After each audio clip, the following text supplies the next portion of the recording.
اچھے اچھوں کو بھی اتار سکتا ہے۔ گھبراؤ نہ، آپ ڈرے نہیں۔ انتظامیہ، پروگرام کرنے والے، پولیس ڈپارٹمنٹ والے، سارے لوگ جب تک میں بیان ختم نہیں کرتا تب تک دل پہ ہاتھ رکھ کے کھڑے رہے کہ پتہ نہیں یہاں کیا بول کر کے جا رہے ہیں۔ آپ ڈرے نہیں، کچھ نہیں بولیں گے۔ گھبرائے ہوئے لوگوں سے بھی میں کہوں گا، مولانا صاحب سے مجھ سے کہہ رہے تھے ان کی بات نہ کریں میاں، ہم ان کی بات کریں، ہمارے پاس کیا اولیاء کی جماعت کم ہے؟ ہم اپنے نبی پاک کے اوصاف میں کسی ایک صفت کا حق ادا نہیں کر سکتے تو پاخنڈیوں کا بیان کہاں کریں؟ ہاں، بات کبھی آتی ہے کسی کے انگلی رکھنے کی، جس کو دوا دینا پڑتا ہے، وہیں پر ہم انگلی رکھتے ہیں۔ باقی ہمیں اتنی فرصت نہیں ہے غیر لچو کھیرے کی بات کرنے کے لیے۔ ہم رسول اللہ کے، ہم غلام ہیں نبی پاک صلی اللہ علیہ وسلم کے۔ زندگی پوری ختم ہو جائے گی مگر ان کے اوصاف میں کا ایک باب بھی مکمل نہیں ہو سکے۔ تو ہم اپنی زبانیں جس کے لیے کھولتے ہیں، دہن میں زبان تمہاری، یا رسول اللہ دہن میں زبان تمہارے لیے اور بدن میں ہے جان تمہارے لیے۔ ہم آئے یہاں تمہارے لیے، اٹھے بھی وہاں تمہارے لیے۔ میرے عزیزوں، میں یہ بات صاف کر کے آپ کے سامنے بڑھ رہا ہوں، دین اسلام کو آپ کے سامنے صحیح انداز میں بیان کرنا یہ ہمارا حق ہے۔ ابھی مجھ سے پیشتر وحاج بابا بڑی سلیس اردو میں گفتگو کر رہے تھے اور بار بار کہہ رہے تھے کہ مقرر نہیں، لیکن جملے اتنے شائستہ اور کمال کی گفتگو، اللہ تعالیٰ اس میں اثر عطا فرمائے۔ انہوں نے بھی ایک بات کہا، کیونکہ میں ان کی تقریر سے، ان کی گفتگو سے ایک جملہ کوٹ کر رہا ہوں، اس حیثیت سے نہیں کہ وہ پیر صاحب ہیں یا خاندان کے شہزادے ہیں، اس حیثیت سے کہ وہ ایک وکیل بھی، ایڈوکیٹ، وکالت پڑھا ہوا۔ انہوں نے کہا میرے متعلق کہ مولانا قانون کے دائرے میں رہ کر بات کرتے ہیں۔ ظاہر سی بات ہے، قانون پڑھا ہوا آدمی ہی یہ بات کر سکتا ہے، باقی سارے کیڑے مکوڑوں کو کہاں سمجھنا ہے۔ میں دوسروں سے بھی یہی کہوں گا، ہماری گفتگو کو بہت ڈیپ میں جا کر کے اپنے اوپر لینے کی ضرورت نہیں ہے۔ ہر کوئی اپنے اوپر فٹ کرے گا تو درد تو ہوگا ہی، تکلیف تو ہوگی۔ جس کے مطابق کہا جا رہا ہے آپ اس کے مطابق سمجھ کر کے چھوڑ دیں۔ ظاہر سی بات ہے، ہم کہیں گزر رہے تھے، راستے میں ایک کتا پاگل ہو گیا اور جو جا رہا ہے اس کو بھونک رہا ہے، تکلیف دے رہا ہے، تو آپ کیا کریں گے؟ آ کر کے شکایت کریں میونسپلٹی کو یا کہیں پر کہ ایک کتا پاگل ہو گیا۔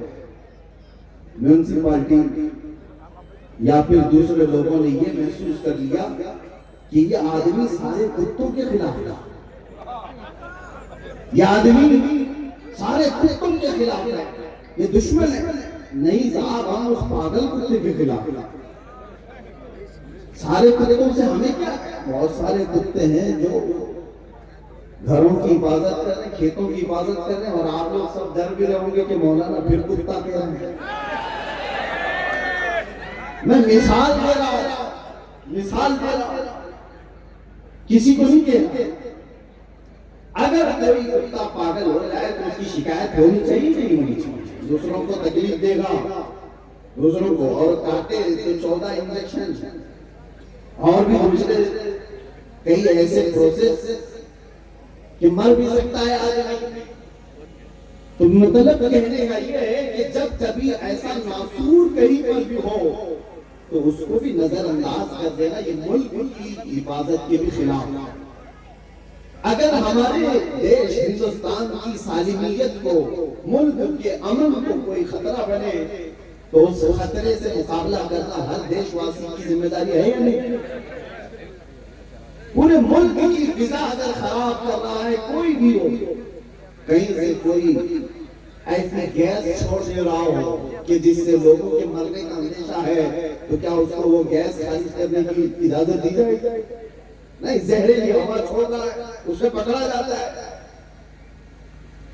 یعنی دیش واسیوں کے خلاف کوئی بھی ماحول بن رہا ہو تو اس کو پکڑا جاتا ہے۔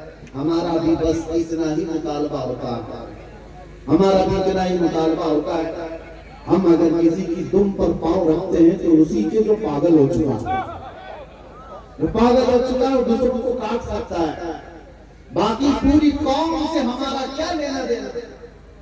لیکن لوگوں نے آج ہم کو ایسا بنا دیا، امیج ایسی بنائی کہ مولانا بھڑکاؤ بھاشن کرتے ہیں، کسی سماج کے خلاف بولتے ہیں، کسی کمیونٹی کے خلاف بولتے ہیں۔ نہیں میاں، یہاں پر ہمارے ہندوستان میں سینکڑوں کمیونٹیز ہیں، بہت سارے دھرم سے بہت وابستہ لوگ رہ رہے ہیں۔ کیا ہم یہی ڈیوٹی کریں کہ ہر ایک دھرم کے لیے اس کے ماننے والوں کے پیچھے پڑے رہیں؟ مجھے میرے دین اسلام سے وابستگی کافی ہے۔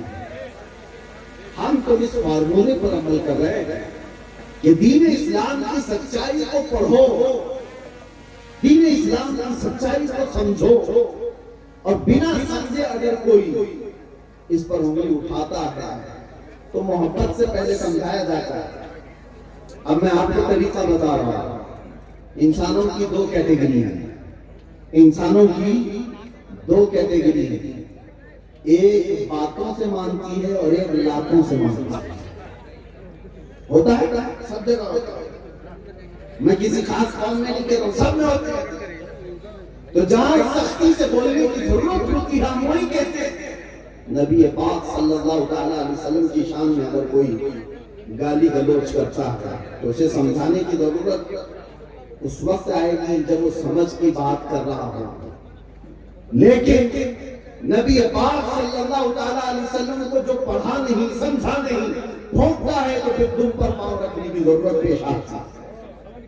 اور میرے عزیزوں، آج میں آپ کو یہ بات عرض کروں کہ قرآن میں تعالیٰ فرماتا ہے ان الدین عند اللہ الاسلام، بے شک اللہ کے نزدیک دین اسلام ہے۔ اسلام صرف اور صرف ایک محلے یا کسی ایک جماعت کے مذہب کا نام نہیں ہے، اسلام آفاقی دین ہے، پوری دنیا اور پوری انسانیت کی فطرت کے عین مطابق دین ہے۔ اسلام میں کوئی ایک شعبہ بھی ایسا نہیں زندگی کا جس کو خالی چھوڑا گیا ہو۔ بچہ پیدا ہونے سے لے کر قبر کے اندر جانے تک کے ہر مسئلے کا حل اسلام نے بیان کیا، حتیٰ کہ تمہیں استنجا کرنے کا تک طریقہ بتایا، کھانے پینے، سونے، اٹھنے، بات چیت کرنے، رہنے، ہر چیز کے آداب سکھائے گئے کہ نہیں سکھائے گئے؟ دین اسلام نے کوئی شعبہ نہیں چھوڑا۔ میں چیلنج کے ساتھ کہتا ہوں، لاؤ کوئی ایسا مضبوط دستور جو اسلام کی طرح سے ہو۔ اسلام دنیا میں کئی نظام لے کر کے آیا، ایک نہیں، کئی نظام ہے۔ سیاسی نظام اسلام لے کر کے آیا ہے، معاشی نظام اسلام لے کر کے آیا ہے، تجارت کے نظام اسلام لے کر کے آیا ہے۔ لوگوں کو آج اندازہ نہیں، خبر نہیں ہے۔ اور بات ہے کہ مسلمان پڑھے لکھے کم ہو گئے، ہمارے پاس علم کم ہو گیا، اس لیے لوگ یہ سمجھتے ہیں کہ یہ جاہلوں کی جماعت ہے۔ ارے پوری دنیا میں علم کا، ایجوکیشن کا انقلاب اگر کوئی لایا ہے تو محمد رسول اللہ کی ذات۔